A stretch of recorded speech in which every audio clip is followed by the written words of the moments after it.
33 सूबों की ये तजवीज है। इसका अगर हम जायजा लें, ये जो डॉक्यूमेंट इस वक्त मेरे सामने है, जो कि कह रही है जनाब के पाकिस्तान में जो 4 सूबे हैं इनको 32 एडमिनिस्ट्रेटिव यूनिट्स में तकसीम कर दिया जाए और 33वां जो है वो इस्लामाबाद है, इसको भी एक सेपरेट एडमिनिस्ट्रेटिव यूनिट बना दिया जाए। तो 32 + 1 33, 33 सूबों की ये तजवीज है। इसका अगर हम जायजा लें तो इसमें कहा गया जी कि जो पंजाब है इसको 10 नए एडमिनिस्ट्रेटिव यूनिट्स में तकसीम कर दिया जाए। ये 10 एडमिनिस्ट्रेटिव यूनिट्स कौन कौन से हैं जी? लाहौर, फैसलाबाद, मुल्तान, भावलपुर, डेरा गाजी खान, गुजरांवाला, रावलपिंडी, सरगोदा, साहिवाल और गुजरात।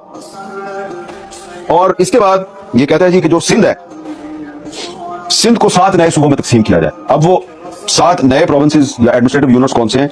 कराची, हैदराबाद, लाड़काना, सक्खर, शहीद बेनजीर आबाद, मीरपुर खास और बम्बोर।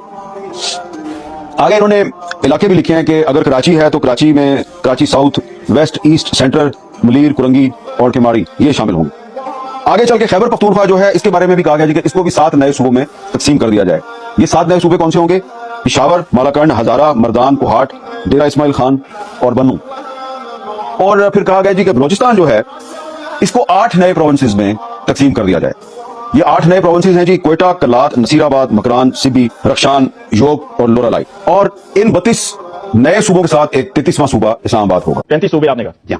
अब अली मुमताज, ये जो मौजूदा स्ट्रक्चर है इससे कभी भी लोगों को रोटी, कपड़ा, मकान, तालीम और इलाज ये जरूरियात नहीं मिलेंगी, क्योंकि सारा सरमाया, सारे इख्तियारात, सारी अथॉरिटी वो इर्तिकाज है चंद हाथों में। यानी एक खानदान है, मसलन हर सूबे में एक, उसके हाथ में और उनके कुछ हवारी हैं। 35 सूबे पाकिस्तान से मुराद यह है कि पाकिस्तान के 4 सूबों का स्ट्रक्चर अब इस मुल्क को डिलीवर नहीं कर सकता।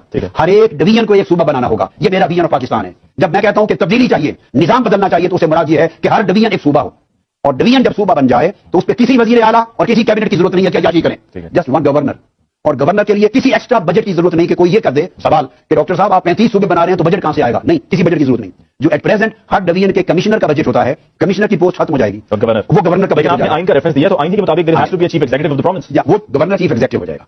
और आपको उसके लिए चीफ मिनिस्टर की जरूरत नहीं पेश आएगी। नहीं, ये तब्दीली की जरूरत नहीं। मैं बता रहा हूं ये तब्दीली इसलिए कि डिवीजन सूबे के लेवल पे कुछ नहीं होगा, वो सिर्फ कोऑर्डिनेट करेगा। इख्तियारात नीचे चले जाएंगे डिस्ट्रिक्ट गवर्नमेंट को। डिस्ट्रिक्ट असेंबली होगी, डिस्ट्रिक्ट गवर्नमेंट होगी, तहसील असेंबली होगी, तहसील गवर्नमेंट होगी, यूनियन काउंसिल की असेंबली होगी और वहां की गवर्नमेंट होगी। इन 3 सतहों पर सारा बजट चला जाएगा और इन 3 सतहों पर सारे इख्तियारात चले जाएंगे। वहां लोकल टैक्स होंगे, पुलिस उनकी होगी, एजुकेशन उनकी होगी, बहुत से महकमे जिला, तहसील और यूनियन काउंसिल पर मुंतकिल होंगे, ताकि छोटे छोटे गली कूचे कस्बों में रहने वाले गरीब की दादरसी वहीं उसी शहर में हो जाए, उसे सैकड़ों मील चल के न जाना पड़े और इसका चक्कर न काटने पड़े। तो हाई कोर्ट भी वहीं चली जाएगी डिवीजन हेडक्वार्टर पर। अब आपने एक बात पूछी थी कि क्या इसका मॉडल भी दुनिया में है? जी हां, हमारी आबादी है 18 करोड़ और जुल्म यह है कि 18 करोड़ आबादी के इंतजाम के लिए 4 सूबे हैं। टर्की की आबादी है 7 करोड़ 60 लाख, हमसे आधी से भी कम, 40% है। उनके 81 सूबे हैं और 3000 के करीब म्यूनिसिपल गवर्नमेंट्स हैं जिनके पास इख्तियारात मुंतकिल है। ईरान की आबादी है 6.5 करोड़ के करीब, उनके 30 उनके सूबे हैं।